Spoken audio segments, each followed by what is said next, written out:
Oi, gente, bem-vindos a mais um Wine Now.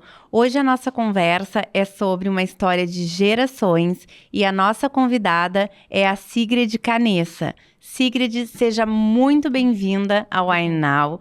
A Sigrid, ela é empresária, ela é uma das sócias da Canessa e Família, que foi uma empresa inicialmente fundada em 2012 pelo pai dela, o Juan.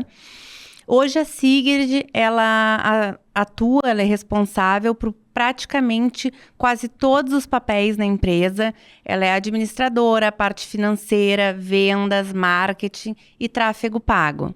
Sigrid, então eu vou te pedir agora para comentar aqui conosco, dividir aqui com a gente a história da Canessa, desse negócio familiar de vocês. Queria agradecer o convite e pela oportunidade de estar aqui. A empresa surgiu em 2012 com o meu pai, que sempre teve o desejo de ter uma empresa de vinho. Ele é chileno, então sempre lá no Chile tenho sempre o costume de tomar um cálice de vinho, tanto no almoço e tanto na janta. E um dos maiores sonhos da vida dele era ter essa própria marca de vinho. Então ele, junto com meu primo, eles criaram a Canessa, lá em Natal. E aí, meu pai, um dos maiores sonhos do meu pai era que toda a família fosse morar em Natal com ele, que ele dizia que era o maior paraíso, só que nem eu, nem minha mãe, nenhuma queria se mudar para lá. Aí ele pensou, tá, vocês ganharam, então eu vou abrir uma filial da empresa em Porto Alegre. E aí foi quando ele trouxe a empresa em 2015. E aí, nisso, ele começou a me inserir no mundo dos vinhos, me ensinava, me apresentou para os clientes, me mostrava como é que mexia no sistema, me botou a par de toda a empresa. Aí, infelizmente, ele veio a falecer no início de 2016 e foi, assim, um choque para toda a família, porque ele era o nosso ídolo, assim. Meu pai comandava tudo na empresa, nas nossas vidas, então foi um choque, assim, gigantesco. E aí, a partir disso, eu e meu irmão, a gente começou a tomar um pouco mais de frente da empresa. Eu, por ter tido aqueles conhecimentos que meu pai me passou naqueles poucos meses que a gente conviveu junto na loja, e o meu irmão, pro seu irmão, que ele tem 14 anos mais velho que eu, então ele já tinha uma noção maior de algumas coisas que eu ainda não tinha, porque eu tinha recém 19 anos. Aí eu e meu irmão, a gente tomou conta da empresa por um tempo, e aí em 2021, meu irmão falou, não, Si, tu tá pronta, agora tu vai tocar a empresa sozinha. Aí, a partir de 2021, eu comecei a tomar todas as frentes da empresa. Comecei a administrar, fazia o financeiro, as mídias sociais. A gente tem uma empresa que contrata e faz para nós. Mas é sempre um desafio estar montando reels diferentes para agregar conhecimento. Tive que bater porta em porta. Oi, tudo bem? Eu tenho uma empresa de vinhos, tu gostaria de conhecer? Então, foi uma experiência, assim, bem difícil. Tive Muito crescimento e muitos desafios. muito crescimento em tão pouco tempo, assim. Passei de ser uma adolescente que Sim.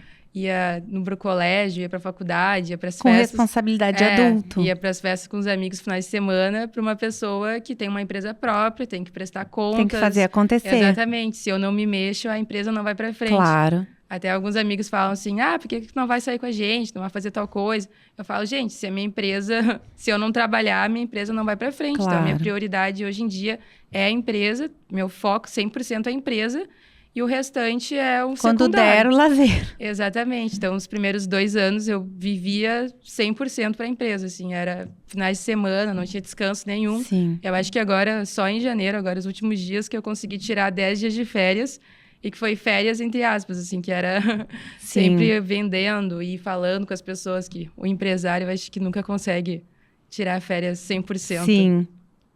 Que bacana, muito bonita a tua história. Obrigada.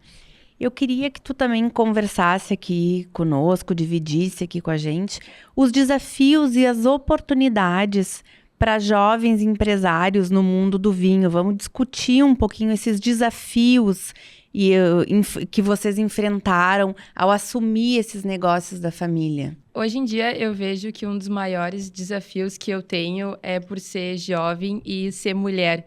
Que ainda eu vejo que no mundo dos vinhos, assim, ser mulher é uma barreira bem grande, assim, que eu enfrento. E ainda mais quando eu conto a minha idade, as pessoas ficam, não, mas não pode ser. Que muitas vezes tu chega para oferecer e mostrar teu vinho e as pessoas não ligam muito para ti, porque eles não sabem o teu conhecimento e a tua sabedoria.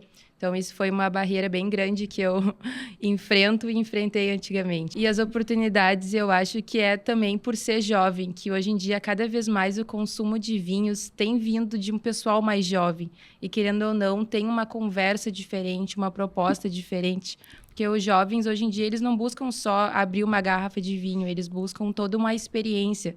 Tanto que até hoje tem rótulos muito diferentes. Eu até vejo que tem uns rótulos que tem um QR Code, não sei se tu conhece, que aí são rótulos que tu clica e aí dá uma interação com o público, que eles pensam mais, eu quero ter qual experiência que esse vinho vai me trazer e não só tomar o vinho.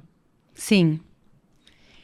Queria que tu compartilhasse aqui conosco sobre as tendências atuais no mercado de vinho e como a empresa de vocês está se adaptando a essas novas tendências. Claro. Como eu já tinha dito, eu acho que o rótulo é uma coisa muito importante, assim, nos dias atuais.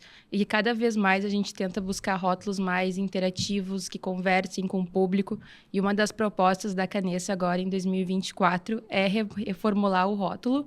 A gente vai manter ainda a pegada mais antiga, mas trazer uns lados e conceitos mais jovens que conversem também com esse público. E o novo conceito também de tendência que eu acho é muito a venda online. Tanto que a gente, em 2022, implementou um site e que a gente consegue vender para qualquer parte do Brasil com muita agilidade agora com essas empresas aéreas. Por exemplo, a gente mandou esses dias uma caixa de vinho para Natal e chegou lá em 3 dias e o frete é super competitivo. Quer compartilhar aqui conosco o site? É canessa.com.br. Traçando um paralelo entre o vinho e a cultura, como o vinho se relaciona com a cultura local e global e qual o papel do vinho na cultura contemporânea? Claro, eu acho que o vinho e a cultura, eles andam lado a lado, porque o vinho, a história e a cultura do lugar, eles ambos são um tríade e que eles não andam separados. E tudo isso compõe a enocultura do lugar.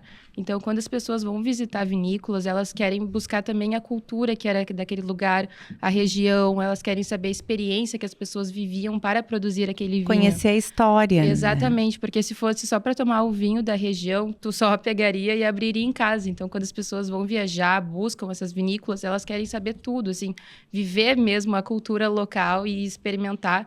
Viver a experiência. Exatamente. Como um todo. Exatamente. Né?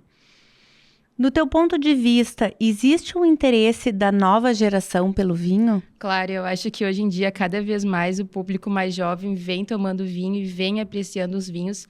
Tanto que a gente vê muito mais o aumento do consumo de vinhos brancos e rosés, que antigamente era muito, no verão o pessoal toma vinho branco e no inverno o pessoal toma vinho tinto. Mas hoje não, eu vejo pela própria loja, a venda de vinhos brancos, principalmente no inverno, é bem alta ainda. Tem bastante, principalmente da uva Chardonnay. A uva, assim, olha, vende horrores, assim, inverno e verão. Interessante. E uma visão de futuro. Quais as tuas visões de futuro para a Canessa e para a indústria do vinho em geral? Eu penso em cada vez mais a gente estar expandindo a marca, reconhecendo a marca. Uma das nossas mudanças também agora para 2024 é mudar o rótulo, ter uma pegada mais jovem, mais diferente, assim, e também tá sempre buscando novos produtos novos, coisas novas, que a gente converse com esse público novo também, né, que tá chegando. E se adaptando às tendências de mercado, às novas procuras, ao novo público. A gente tinha bastante monovarietais e agora para esse ano também a gente quer trazer mais uns blends de misturas, que a gente vê que as pessoas estão buscando também coisas diferentes para se tomar e não só, vou tomar só um Carmener, só um Cabernet, que elas querem coisas diferentes. Para ir acompanhando essa nova tendência, Exatamente. Né? Exatamente. E ainda mais que eles buscam vinhos mais frescos, mais jovens, com teor menos alcoólicos. Exatamente, que antigamente era muito, um Cabernet Sauvignon, um Gran Reserva, 14% de álcool. Hoje em dia eles estão perdendo um pouco de espaço para os vinhos mais jovens, mais frescos, principalmente os brancos. Exatamente. Sigrid, agora eu queria que tu dividisse conosco como é que é feita a produção de vocês. Claro, os nossos vinhos, eles são todos feitos, engarrafados e colocados em caixa diretamente lá no Chile. Aí, a partir do Chile, a gente faz a importação direta e traz os vinhos 100% prontos para serem vendidos aqui no Brasil. Mas a gente tem que sempre pensar assim, a gente quer o vinho aqui para junho. Então, a gente tem que fazer justamente o pedido ali em março e já pensar em tendências, assim, Inverno passado saiu mais o Carmener, tá? Então a gente vê que a população tá gostando mais de tal uva, aí se prepara e traz depois, e aí tem que o prazo de 3 meses entre o vinho ser elaborado, ser feito, colocado em garrafas, colocado nas caixas para aí chegar no consumidor final. Organizar, então, a tendência, fazer um Exatamente. estudo da tendência, organizar a logística, é feito tudo Exatamente. isso. Sempre uns 4 meses antes da gente fazer o pedido novo de uma carreta de vinhos, a gente estuda o comportamento do cliente, estuda como é que foi o ano passado e quais são as próximas tendências desse ano, para aí a gente conseguir fazer um pedido. Não adianta só, quero um pouquinho de cada, Sim. que muitas vezes não acontece. Tem sempre alguma uva que é mais queridinha, principalmente agora que as pessoas tendem a querer um vinho mais leve, com menos teor alcoólico. Então, a gente tem que também conversar com o nosso público. Claro. Sempre o pedido muda, assim, de um ano para o outro, por conta das tendências e dos gostos que as pessoas têm. Sim. E como é o dia a dia de trabalho de vocês na Canessa? Claro, a gente trabalha na nossa empresa com e-commerce. Então, a gente tem um depósito que é localizado em Porto Alegre. Então, todas as nossas vendas são feitas pelo site ou feitas diretamente também pelo Instagram ou pelo WhatsApp. A gente atende alguns restaurantes também e alguns empórios, que o objetivo da nossa empresa, do próprio vinho Canessa, é para ser um vinho diferente, que tu não encontre ele em qualquer lugar. Ele seja um vinho mais exclusivo e que traga uma experiência muito diferente e boa para o cliente. Porque a gente também não gosta daqueles vinhos que tu... vai em qualquer lugar, tem aquele vinho, todo mundo já conhece. A gente quer trazer algo diferente para o cliente, uma sensação, uma experiência. Uma experiência diferenciada. Exatamente. Então tá, nós estamos chegando aqui no final do nosso podcast e nós temos um quadrinho que se chama Wine Drops. São umas perguntinhas rápidas que eu faço para que, assim, eu e quem está nos assistindo e nos escutando, a gente possa conhecer mais o nosso convidado. Qual o vinho para ti é? Conexão. Qual a relação entre vinho e família? Para mim é tudo. Desde que eu era criança, meu pai era chileno, então todos os nossos almoços e jantas e família sempre tinha o vinho, assim. Meu pai, hoje eu vou abrir esse vinho especial, que é uma noite especial. Então, para mim, era sempre momentos e conexões com a minha família. O que o vinho e o empreendedorismo têm em comum? Tudo, porque eu acho que desde a uva até chegar para ser um vinho, ele passa por diversas etapas. E tanto na loja também, desde tu ter o vinho e até chegar no consumidor final, são diversas etapas e é sempre uma experiência, conexões diferentes que é feito. Se tu fosse um vinho, qual seria? Eu acho que seria um rosé.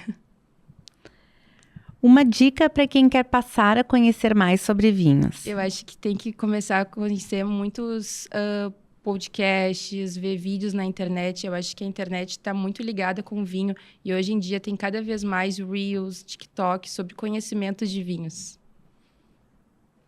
O maior desafio para quem trabalha com vinho é? Eu acho que é enfrentar o dia a dia do trabalhador, assim, que vender é a parte mais legal, mas as burocracias, assim, por trás da empresa é a parte mais difícil. Primeira lembrança de vinho que tu tens, amiga? Eu tenho com meu pai, que desde que eu era criança, ele sempre me fazia abrir as garrafas de vinho. Eu não bebia, né? Mas ele sempre me ensinava, assim, desde que eu tinha uns 6, 7 anos. Vem aqui que eu vou te mostrar como é que abre uma garrafa de vinho. Um destino de vinícola dos sonhos. Eu queria muito conhecer o Canadá nos Ice Wine. Um conselho para quem gostaria de empreender no mundo do vinho. Eu acho que comece e se encoraje. É um mundo difícil, mas tem muita oportunidade e seja diferente dos demais. Porque o mercado já tem bastante pessoas e tu precisa ser diferente para se destacar. Legal, muito bacana. Então tá, pessoal, por hoje é isso. Foi um prazer, Sigrid, te receber aqui, te conhecer pessoalmente. Eu que agradeço. Eu adorei a nossa conversa, nossas trocas. Pessoal, compartilhem o vídeo, se inscrevam no canal, sigam no Instagram e no TikTok. É isso aí. Em breve, mais Wine Now.